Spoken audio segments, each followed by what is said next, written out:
So, while I was scrolling through YouTube, I stumbled upon an interesting video by Emmett's page. It's a Forsaken Survivor concept featuring himself, and honestly, it's a pretty cool video and an awesome concept for a survivor. And that's why inspired today's video. So today, I want to share my own original survivor concept that I made. The theme I'm going for is a character who blends the survivalist and support traits. The backstory I've created for this survivor is that they're an outsider far from Robloxia. Despite being a kind and caring person, no one in Robloxia trusts them, not realizing that their gentle nature hides a sad and dark past. So, let me introduce the concept I came up with. Mori was once a revered doctor known for his dedication to healing and saving lives. But a deadly outbreak took everything from him: his home, his family, and his purpose. In a desperate attempt to stop the spread, he burned it all down. But it was too late. Now he wanders the world, knowing the harsh truth that healing doesn't always mean saving. In Robloxia, he is an outsider. He's met with doubt and suspicion, whispers following him wherever he goes. Some fear he brought some kind of sickness with him. Others wonder what he might do if another plague arises. No matter how many wounds he mends, earning trust remains a far greater challenge. Based on his tragic backstory, Mori's abilities and stats reflect his journey as a caring yet hardened survivor. He is dedicated to helping others, but when he's the last man standing, survival is his primary focus. So, let's start by defining his stats. Mori has 90 health, 12 regular speed, 26 run speed. His stamina is 95 with a stamina loss of 10 per second and a stamina gain of 15 per second. Now, he is a bit faster than most survivors, but his stamina regeneration is a bit inconsistent, which adds a unique challenge to his playstyle that I'm gonna go over with in a second. Just wait. And also, he has 95 stamina, which is the least amount of stamina from the current roster of survivors. While he's bulkier than 2-time in their first life, he's not as sturdy as Noob or 707, having less HP than of them to balance his abilities, which I will go over now. But first, let's talk about his passives. Hey, me bottle is crumpy. His first passive, Medical Knowledge. When Mori uses a medkit, it is not fully consumed, leaving it with one additional use. However, the remaining use heals only for 25% of its maximum value. Used medkits will appear worn out, and other survivors can also use them and receive the reduced healing effect, but the process of healing only takes 3 seconds. And the second passive, Eyes of a Scavenger. When a survivor dies and drops their item, Mori can see the item's location. I like the concept of a survivor that saves up uses of their consumables, and I thought it would be cool to have an ability like that for Mori, since he is a doctor and he knows some medical knowledge. But I also doesn't want to make him to make this passive to be overpowered, so I decided to give it a penalty of only healing 20% with his second charge. And his Eyes of Scavenger passive is just he can just use it to steal a dead body item. So yeah, it's a decent passive. So okay, with that out of the way, let's get to the main abilities.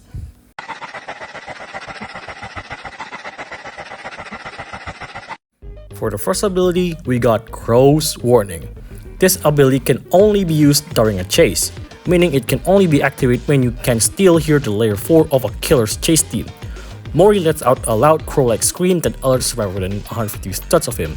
The scream grants Mori speed 1 for 8 seconds, and nearby survivor speed 2 for 3 seconds, and reveals Mori's current position for 2 seconds to fellow survivors. In Last Man Standing, this ability transforms into Fly or Die. Fly or Die. This ability costs 15 stamina to activate. When used, Mori gains the buff of Fly or Die for 10 seconds. The Fly or Die buff is actually a speed boost that scales with stamina but comes with a penalty when fully exhausted. Above 75% stamina, Mori gains a speed boost equivalent to speed 2. Below 75% stamina, he gains a speed boost equivalent to speed 1 instead. However, at 0% stamina, the speed boost and the buff is immediately removed and he is inflicted with slowness 1 for 5 seconds. While if Flight or Die is still active, Mori takes 25% more damage. The first form of this ability has a long cooldown as it can aid survivors in cooling Mori and escaping from the killer and also serve as a scouting tool to track killer's whereabouts. The second form, however, offers a high risk high reward boost, rewarding skill use but carrying significant consequences if misused, and it can only be used when he is the last man standing. For his second ability, we have Self-Made Bandages and Last Option. Self-Made Bandages. Mori stands still for 8 seconds using his self-made bandages to heal himself. Each usage consumes 25% of the ability's percentage, and the bandage restores 50 health. This action emits a loud sound that can be heard 65 studs near Mori. Mori can also heal another survivor standing still beside him at the cost of 20% of the ability's percentage, but the process only takes 5 seconds instead. The survivor who just got healed by Mori cannot be healed again by him for 55 seconds. If Mori or the survivor he is healing gets hit during the process, the healing is immediately cancelled and the ability loses another 20% of its percentage. Once this ability reaches 0%, it can no longer be used for the rest of the match. And in Last Man Standing, this ability transforms into Last Option. Last Option. This ability can only be used after using Flight or Die. Mori stops moving for 1 second, raising his staff to block an incoming attack. While he's blocking, he gains Resistance 1. If he successfully blocks the attack, Mori immediately continues running and recovers 90% of his stamina. However, his staff shatters, rendering this ability unusable for the rest of the match. Additionally, Mori gains an extra charge of Flight or Die. If Mori fails to block the attack, he takes 50% more damage as a penalty for a failed block. Now, I wanted to use Potion instead of bandages, but I don't really think it fits the current Forsaken environment, so I go for self-made bandages.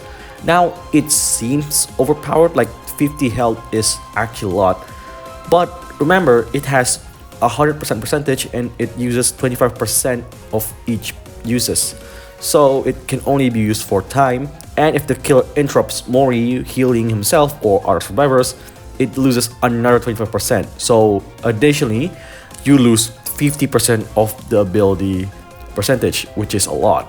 And you wanna, how do I say this? Conserve the bandages because it's a really good healing if the map doesn't have any medkits. Or you can also use Iliad to help you out. And for the last option, I want it to be like another chance for Mori to escape, but it's a very risky, making it really like the only option you have left in order to survive. It doesn't fully negate incoming damage, but it only negates some because it's unlike Gesic 1337 block, it's resistance 1 instead of resistance 5 or X. So yeah, it's more of a strategic and risky last chance to escape. And not to mention, if you fail the block, Mori takes 50% more damage. And this damage is not a weakness debuff, it means Mori will take 1 increased 50% damage from killer's attacks. And you can't remove it by using medkits or something else.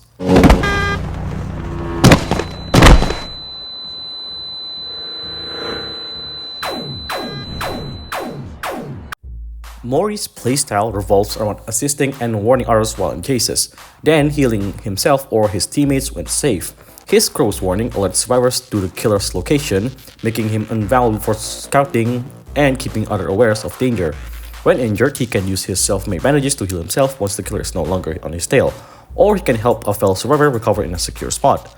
These bandages are a risky yet powerful tool, capable of being used 4 times, but require careful timing to maximize their effectiveness. In Last Man Standing, Mori's entire kit revolves around precise decision-making. His Fight or Die ability acts both as a gap extender and a chase tool that comes at a high risk, letting him escape at critical moments. Meanwhile, Last Option can be a game changer, allowing him to survive in dire situations if used at just the right time. Counterplay for killers against Mori. In early game, Mori is a high priority target for killers, as leaving him unchecked can make him a persistent nuisance in the late game. To counter him, killers should try to catch him off guard and eliminate him early before he can provide too much support. When Mori uses stealth advantages, he emits a loud sound, revealing his location. Killers can use this to their advantage, interrupting his healing and punishing him by dealing damage while also reducing the remaining uses of his bandages. In Last Man Standing, Mori plays like a combination of Caster 27 and Iliad, relying on precise timing to avoid attacks. However, mistiming his defensive abilities comes at a heavy cost. He takes 50% increased damage from attacks if he fails to block them correctly. This isn't a weakness debuff, just like what I said, but rather a guaranteed damage boost against him, making poor decision making severely punishing. And yeah, overall, I think I did a pretty good job designing the story concept to make it fun for the players who actually uses Mori, and for the killers, it's actually pretty fair. But what do you think? Let me know in the comments.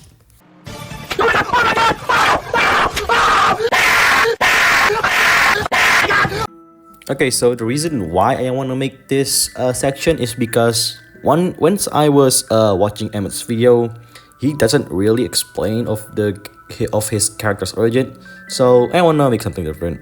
Mori's design is heavily inspired by plague doctors from the 14th century, during the time of the Black Plague, which devastated Europe. Today, plague doctors are often associated with disease and death, but in reality, they were physicians who desperately tried to treat the sick.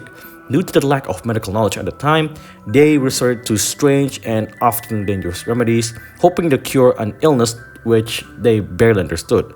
This historical parallel fits perfectly with Mori's characterization.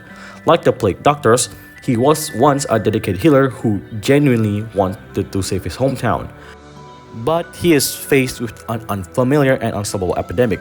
He could only do so much. And when he finally reaches Robloxia, hoping for a fresh start, he is met with suspicion and fear. His shady, unsettling plague doctor outfit unsettles the civilians, and most people prefer to avoid him altogether. To them, he looks more like a harbinger of disease than a healer, leaving Mori isolated despite his genuine desire to help. Mori's design and story reflect this tragic struggle, a doctor who wanted to save lives, but in the end became a lost soul burdened by the weight of his failures in his hometown.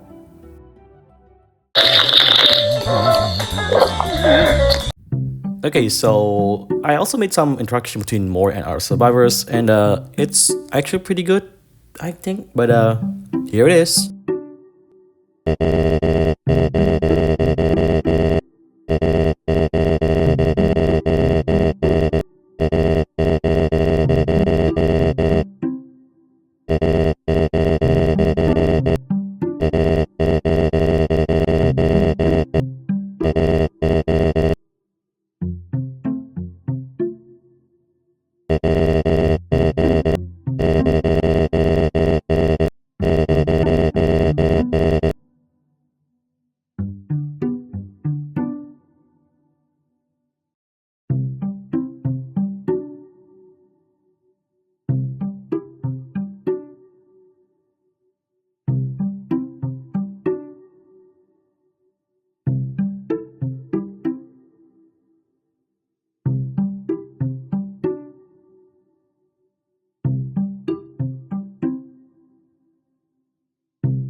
Okay, so I think that's all I have for my concept. So remember, this concept is not an official one, it's just my fan made concept. However, if the devs for some reason wants to use this concept, I mean, just message me, I guess. So anyway, thank you for watching, and I'll see you all in the next video. Goodbye.